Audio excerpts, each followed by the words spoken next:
bitter criticism. More news. This time I'm going to read some. I thought to read something from Al Jazeera.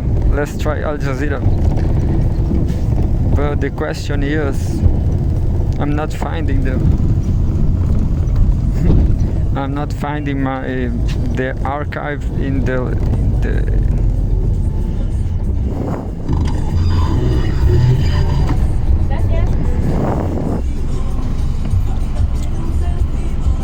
I guess I'm gonna read this from yesterday, from May 1st. You know, today we will know the Mexican elections. But anyway, Timur Fomenko, one of our famous, my very favorite analyst. Cannot see there, but China is ready to fight for Taiwan, but it is ready to pay the price. Home World News: Beijing is showing it's willing to go to war over Taiwan and is preparing for the inevitable consequences behind the scenes. By Timur Fomenko, political analyst. Because there are a lot of tension. I mean, the Philippines are like a proxy, a United States proxy.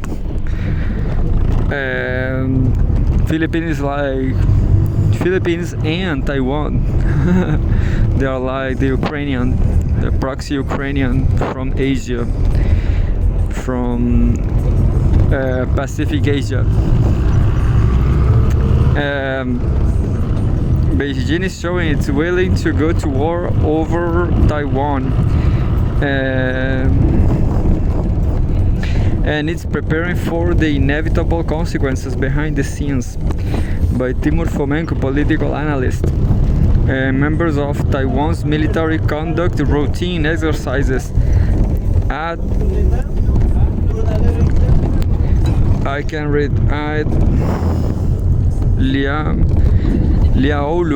Liaolu port in Kimen was the photograph. Last week, William Ley was inaugurated president of the self-governing island of Taiwan. Lai, a pro-independence hardliner who advocates formal separation from China, made a provocative speech affirming the way hard Providence's sovereign existence. China quickly responded by unleashing a military exercise around the island, which was, in Beijing's own words, a drill of seizing power and forming an effective naval blockade. Although the drill was arguably premeditated and will have happened regardless, it was nonetheless the largest and most significant one China had held so far, bigger than the one which followed Nancy Pelosi's controversial visit to the island in 2022. In line with this, mainland China's official rhetoric towards Taiwan also became noticeably more aggressive than ever before, with its foreign ministry spokesperson stating Taiwan independence forces will be left with their heads broken and blood flowing after colliding against the great trend of China achieving complete unification. Beijing, of course, has always made its position on reunification with the island crystal clear, including never ruling out the use of force to do so. But in recent years, this issue has intensified as the US has deliberately played up tensions with Taiwan in order to provoke China and therefore manipulate the international paradigm towards a conflict between authoritarianism and democracy, a trend which dramatically accelerated following the outbreak of hostilities in Ukraine. But the question is, will China actually take this risk? This will be another significant movement in the international relations, one which unlike Ukraine could actually infer direct war with the US itself. Beijing has a lot to think about. The decision to retake Taiwan by force will incur a colossal Western reaction, which the US will quickly capitalize on to affirm unity with all its allies. Force that includes immediate decoupling measures, which China has long sought to resist. It will include a total embargo on China, on sending microchips to China and other critical technology, and an immediate exclusion of critical Chinese products from the markets of all involved.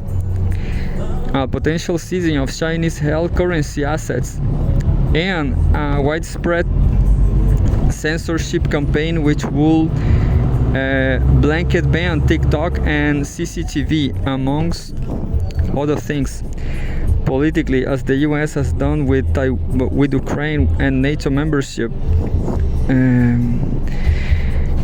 one will also expect it to move the goalposts through the consequences of such a conflict. The US will likely overtly abandon the One China policy, and then affirm the recognition of an independent Taiwan as its position, declaring non-recognition of Beijing's Taiwan annexation should it succeed. This all means the political and economic cost of China to engage in such an effort will be huge. The question, therefore, is how much must the benefits outweigh the cost of Beijing to ultimately decide on invading? China is in fact strategically preparing for this scenario more than people realize. First, a potential war scenario is a critical factor in the direction the country's economy is taking. China is pursuing an increasingly massive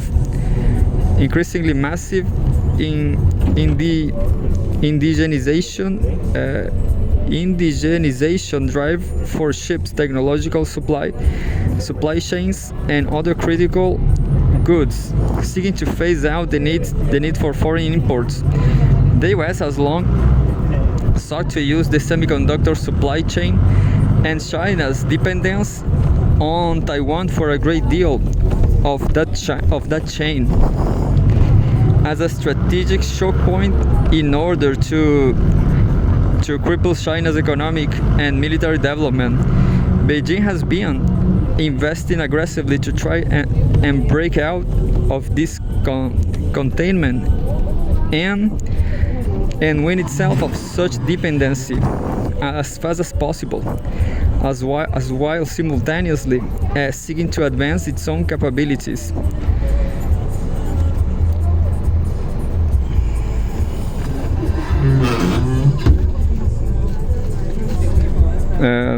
Secondly, China has long been preparing for the possibility that the US will try and impose a full-blown naval embargo on it, as unlikely as this may be. The Pentagon has been tasked with preparing a study on how such an embargo will be possible. The goal, of course, will be to cripple China militarily by depriving it to access to foreign fuel supplies.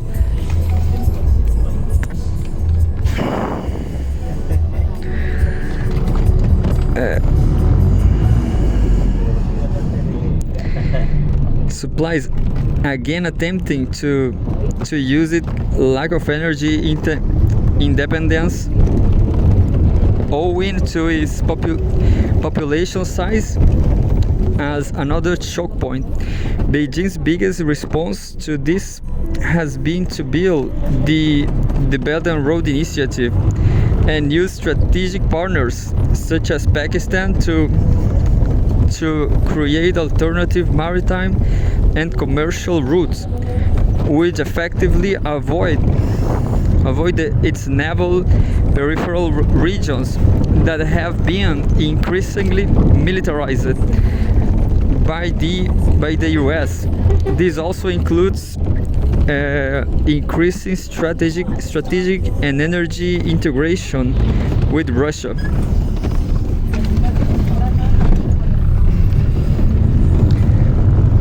When these things are viewed in context, China is certainly preparing for the contingency of war, as well as laying down the economic adjustments that will be needed in such a scenario. However, it also remains true that at this point in time, Xi Jinping has not given up on diplomacy, and as much as he retains an incentive to economically develop the country through integration with Western markets, he is not likely to take such a massive decision. However, we must be honest that with the way the world is changing, this door is increasingly closing, and it is obvious to most people that on the current trajectory, Taiwan has absolutely no interest whatsoever in unification. So what options does China have left with Taipei? It may be damned if it does, and damned if it doesn't. The statements, views, and opinions expressed in this column are solely those of the author and do not necessarily represent those of Russia Today. Well, this article is not the best article. I'm sorry, Timur, but I don't know. Maybe you speak better about Russia, I guess. So we have another article. It's not by Timur Fomenko, but cyber attack. Homeworld News, June 1st, 2024. Cyber attack could trigger Article 5 NATO. A major IT strike by a state actor could result in a military response from the US-led bloc, Admiral Rothbauer has said.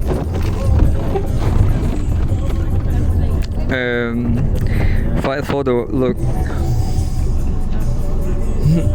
We have the negative of the image.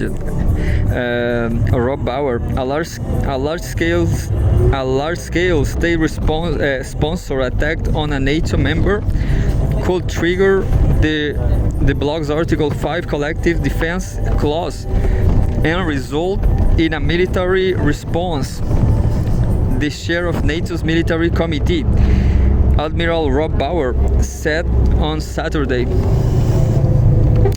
Bauer made the remarks as the Shangri-La dialogue and an annual security conference organized by the International Institute for Strategic Studies, EIISS in Singapore. Speaking about cybersecurity threats, the Admiral reaffirmed the blog's readiness to respond militarily, even to viral attack.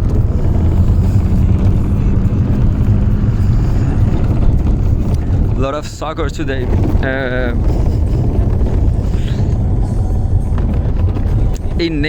Quote, in NATO we have agreed amongst all allies that in principle a cyber attack can be the start of an Article 5 procedure.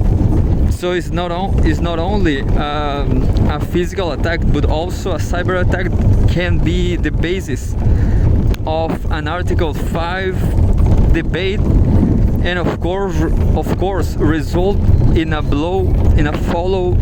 the follow-on procedures. Bauer stated. A collective response to a cyber attack, however, could be subject to various uncertainties, he admitted. Unlike in the case of a physical attack, it could be hard to determine who exactly was behind it or whether a state-level actor was involved.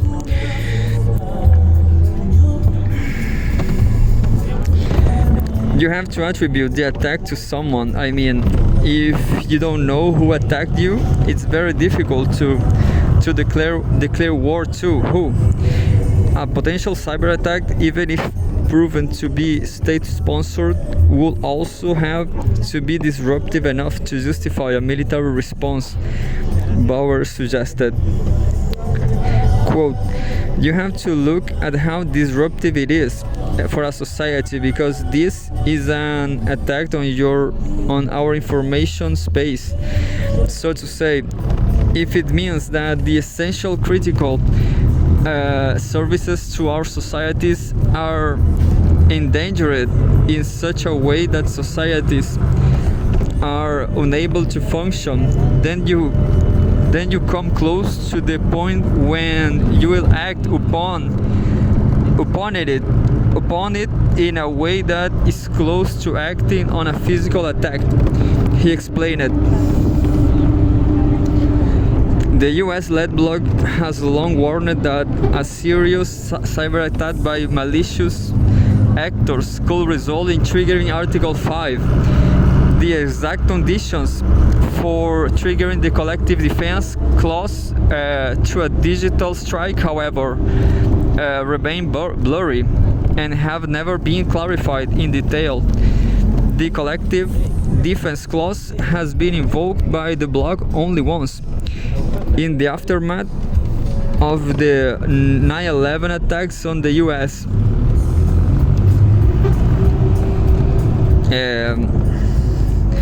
Former home Russia and former Soviet Union, June 1st. This guy, I listened this Scott Ritter. I don't love him. I guess he's not so interesting, but he's always making podcasts.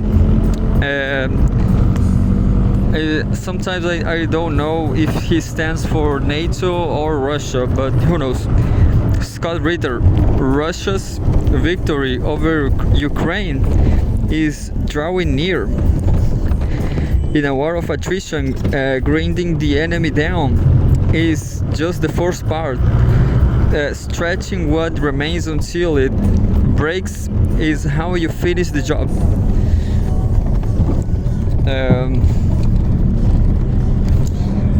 Scott Ritter is a former US Marine Corps intelligence officer and author of Disarmament in the Time of Perestroika, Arms Control and the End of the Soviet Union. He served in the Soviet Union as an inspector, implementing the INF Treaty in General Schwarzkopf's staff during the Gulf War, and from 1991 to 1998 as a UN weapons inspector. We have a photograph, reconnaissance group serviceman of Russian armed forces, Eastern military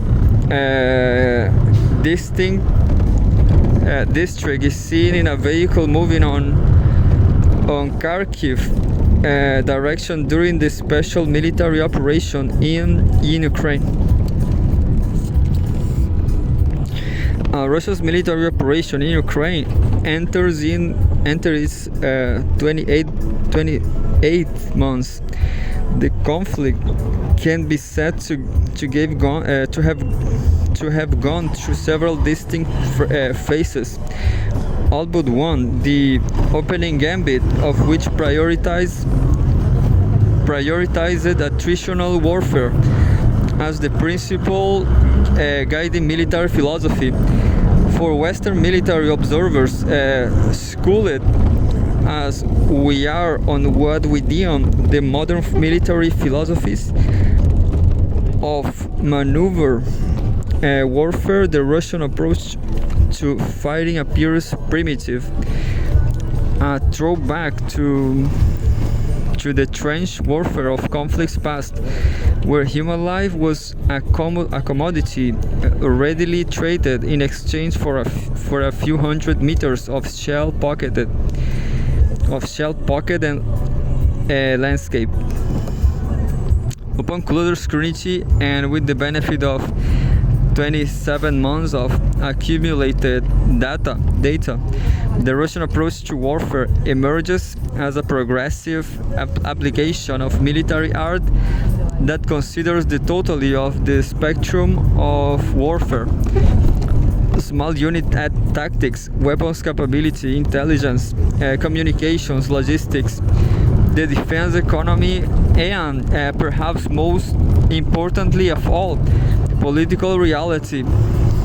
It is critical to keep in mind that while Russia may have entered the conflict facing a single adversary, Ukraine, within months it became clear that Moscow was confronting the cumulative military capability of the collective West, where NATO's financial, material, logistical, command and control and intelligence support was married to Ukrainian manpower resources to create a military capacity designed by intent to wear Russia down physically and mentally, to strategically defeat Russia by promoting the conditions for its economic and political collapse. The Russia recognizes this strategic intent on the part of its declared and undeclared adversaries early on its statement to the patience and vision of its leadership. Outside military observers criticized Moscow's inability to deliver a knockout blow against Ukraine early on, attributing this failure to poor leadership and even poorer military capacity on the part of a Russian military machine suddenly deemed incompetent. However, the reality was far different. Moscow was making the strategic transition from a peacetime military posture in initially intending a brief conflict by compelling the Ukrainian government to the negotiation table, only to be thwarted by Ukraine's Western partners, who choose sacrifice Ukraine in the hope of strategically defeating Russia instead of opting for a peaceful resolution, to a posture capable of wearing down both Ukraine's ability to resist and the collective West's ability to sustain Kiev economically and politically.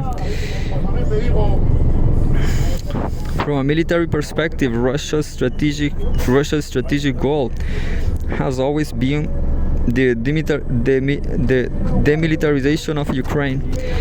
Initially, this could have been achieved by defeating the Ukrainian military on the field of battle. Indeed, Moscow was well on the path toward achieving this goal, even after it pulled its forces back from around Kiev and the other Ukrainian territories it had occupied in the initial phases of the conflict.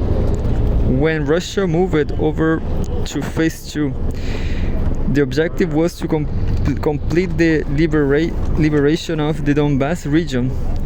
The battles fought in May and June 2022 nearly brought the Ukrainian military to the breaking point. Slow grinding operations where Russia exploited its firepower superiority to inflict massive casualties on army with finite ability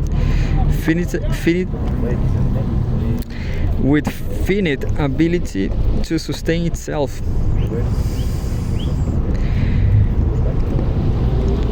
Only the decision by the collective West to provide massive infusions of military resources, equipment, training, logistics, command and control, and intelligence saved the Ukrainians. With NATO's assistance, Kiev was able to rebuild its depleted military and go over on the counterattack, pushing Russian forces back in the vicinity of Kharkov and Kherson.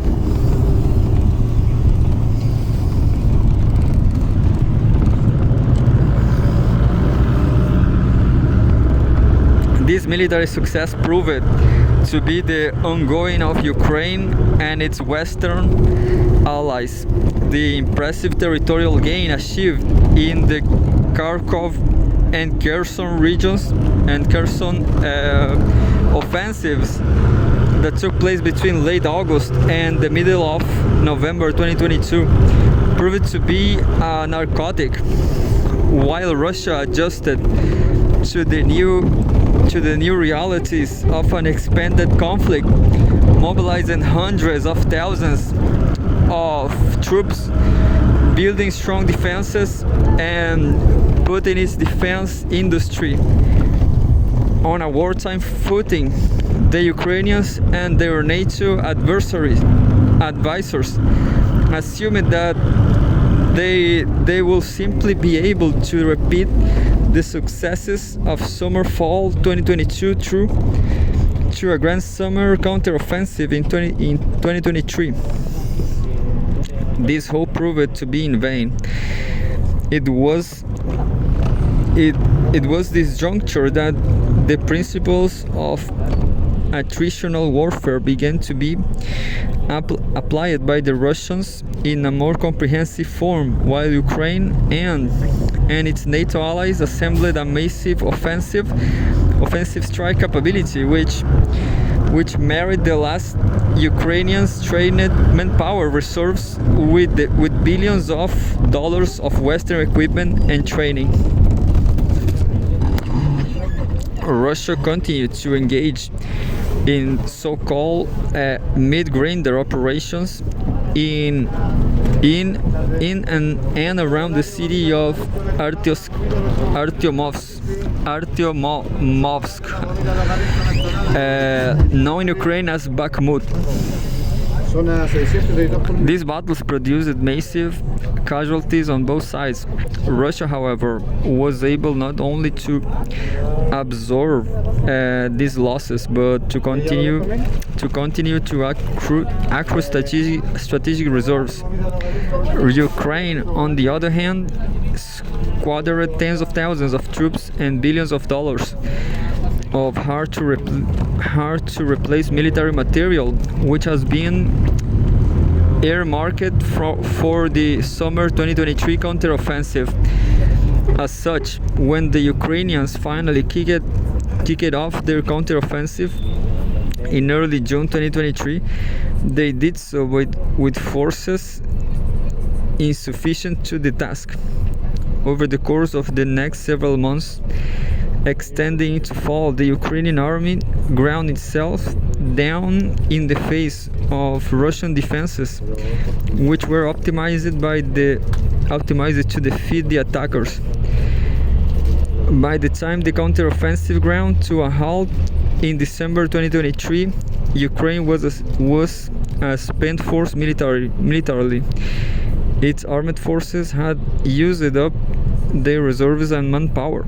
NATO had depleted its stocks of available military material, and the West had become politically exhausted at the prospect of a never-ending conflict which seemed destined to result in an endless cycle of throwing good money after bad, the while failing to bring about the strategic goal of defeating Russia. Moscow, on the other hand, emerged from 2023 Ukrainian counteroffensive in good position. From a military perspective, the Russians had won the war of attrition with Ukraine, and the collective West, basic military might, had Ukraine consuming manpower and material resources at a far greater rate than they could be replenished, making Kiev grow physically weaker. Every day the conflict graded on, while the Russians were able to accumulate manpower and material resources at a rate far greater than Ukraine was able to destroy. Meaning Russia grew stronger every day, the conflict continued. Yeah, what the Scott Ritter says in the podcast, he says that you don't win wars with finances, just you win war just like Russia is doing. Economically, Ukraine and its Western backers were exhausted. The blowback from the aggressive anti-Russian sanctions imposed by the West had severely curtailed the industrial capacity of the European members of the NATO alliance to sustain the scope and scale of its military support to Ukraine, while domestic political realities in the US, amplified by the fact that it was engaged in a hotly contested presidential election cycle, paralyzed the American ability to sustain Ukraine financially. The military and economic exhaustion of Ukraine and the collective West severely impacted the ability of this coalition to politically sustain support for a war that had no discernible prospects of ending well.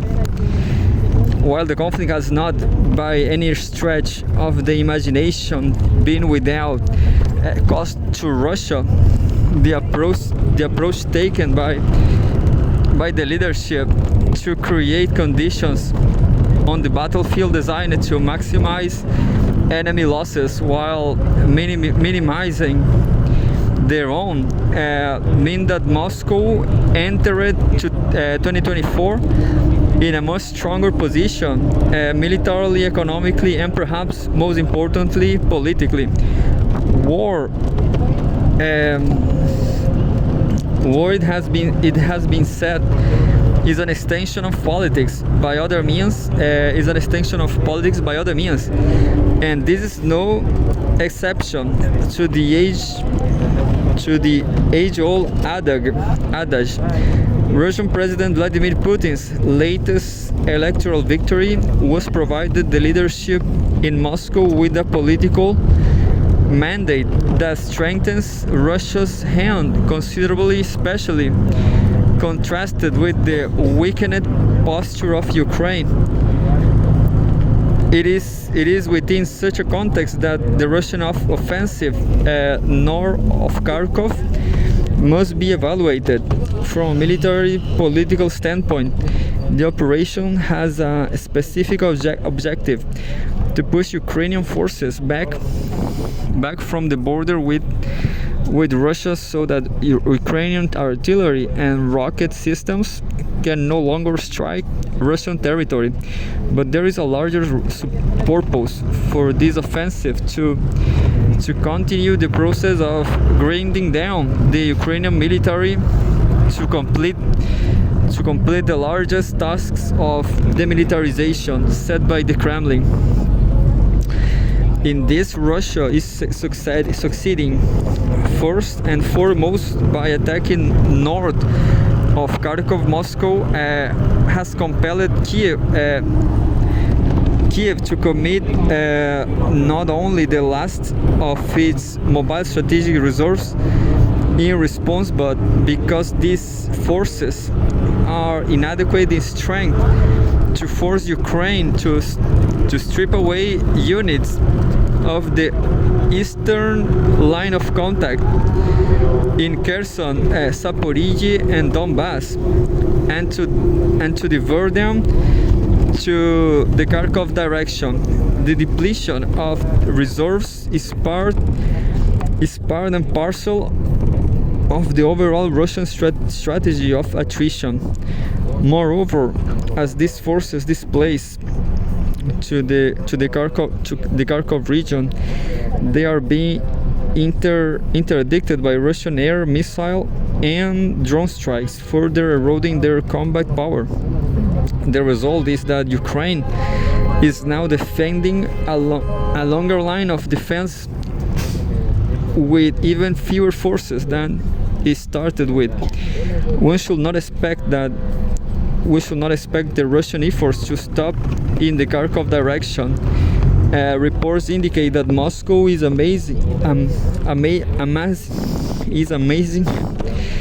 amassing significant forces opposite the Ukrainian city of Sumy. If Russia were to open a new direction of attack there, Ukraine would struggle to find forces sufficient to mount a viable defense.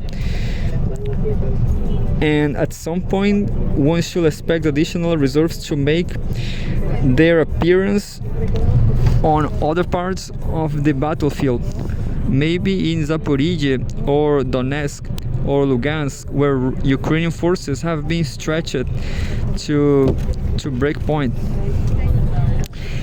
The goal of war of attrition is to wear your enemy down to the point where continued resistance is impossible. This has been Moscow's goal since April 2022, and it is the goal today. The Kharkov offensive is simply the current manifestation of the continuation of this strategy, and the clearest indication yet that the Russian endgame in Ukraine is drawing near. This was Scott Ritter. I copied 2 times, look. Scott Ritter, Russia's victory over Ukraine is drawing near. I was just thinking about what will happen if, in fact, Russia and China win, if they choose to attack the West. I wonder if the West have the capability of resist the Russian invasion, but I guess Russia just don't care. My bigger concern here is that Russia is no longer communist, so there will be no food for everybody. we are gonna starve. Well, Scott Ryder's statements, views and opinions expressed in his column are solely those of the author and do not necessarily represent of those of Russia today. Well, I'm not sure about what's gonna happen. The most important thing, I guess, is to resist, to keep resisting, you know. I guess that's it. I'm not gonna read the whole bunch of articles I have, but then I'm gonna read some from Al Jazeera just to criticize them. I'm almost in my bus stop. June 1st, Home World News. No place for double standards on Ukraine and Gaza conflicts. Top EU diplomat Josep Borrell says the bloc should welcome the ICC's actions against both the Israeli Prime Minister and the Russian President. I'm not gonna read this, just gonna read the headlines because I'm almost there. Almost going down the bus. home Russia and former Soviet Union, June 1st. Forced French troops on the way to Ukraine. Prime Minister, I guess. Kiev.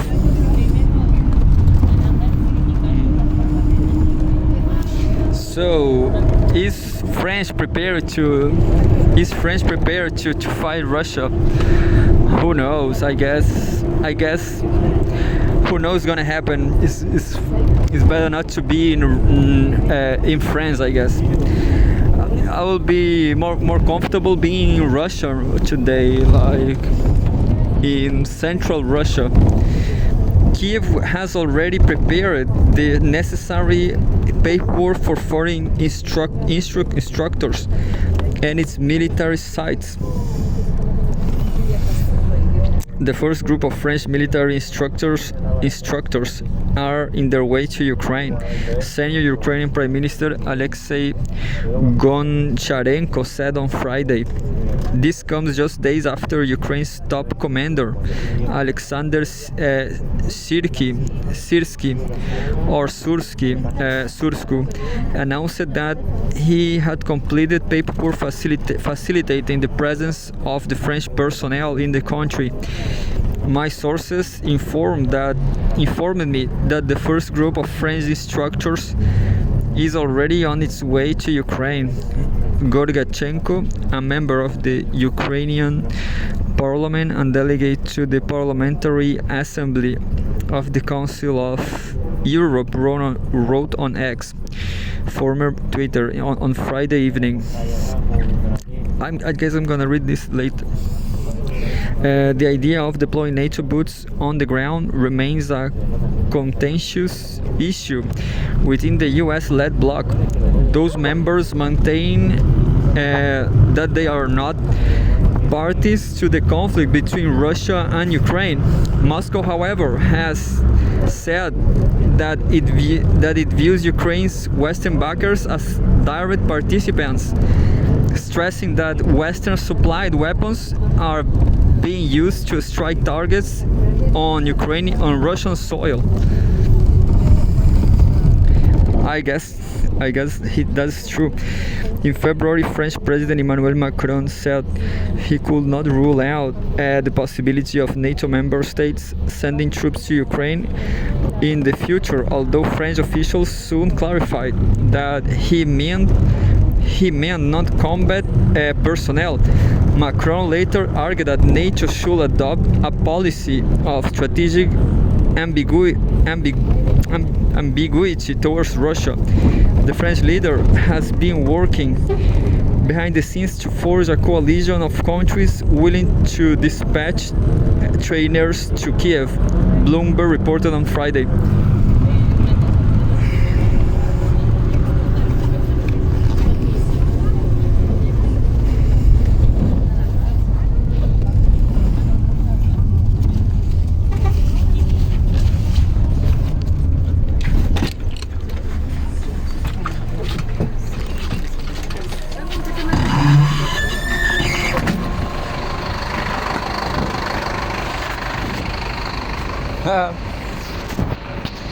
So that was the most faster decoupling from the bus. Decoupling, or how to say it.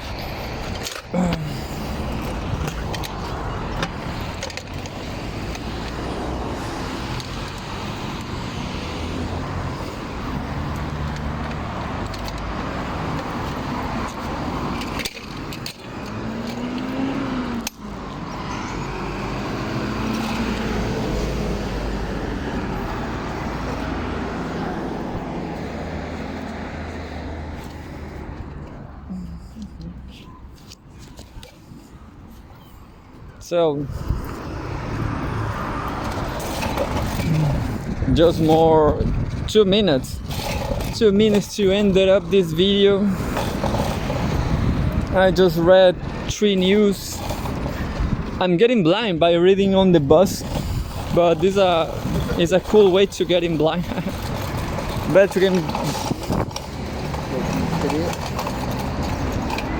It's better to get blind this way than I don't know how. how do you can get blind? By, I don't know, you can get blind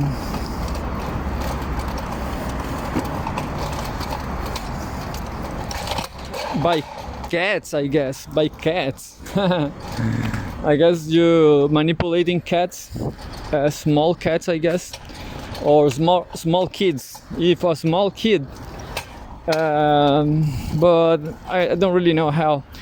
But I guess it's normal to get blind. I'm not completely blind. I just feel I have something on my eyes.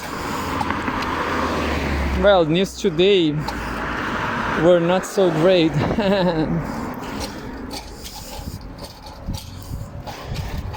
But yeah, Scott Ritter is always I don't remember the name, Danny Haipong.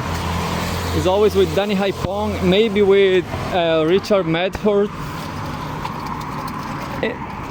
And I don't know, he used to be a Marine, but that's it. I don't think he's a nice columnist. The matter of the fact is, I guess there's not much good columnists. There are just a few of them. Who knows if they are just trying to sell newspaper. Understand? The fact is, there's no war. I guess, I'm not sure if there will be war. Nobody knows. But so yeah, for now, living in Chile, as you can see, is peaceful. There's nothing happen. People are not thinking about war at all. Not really thinking about that.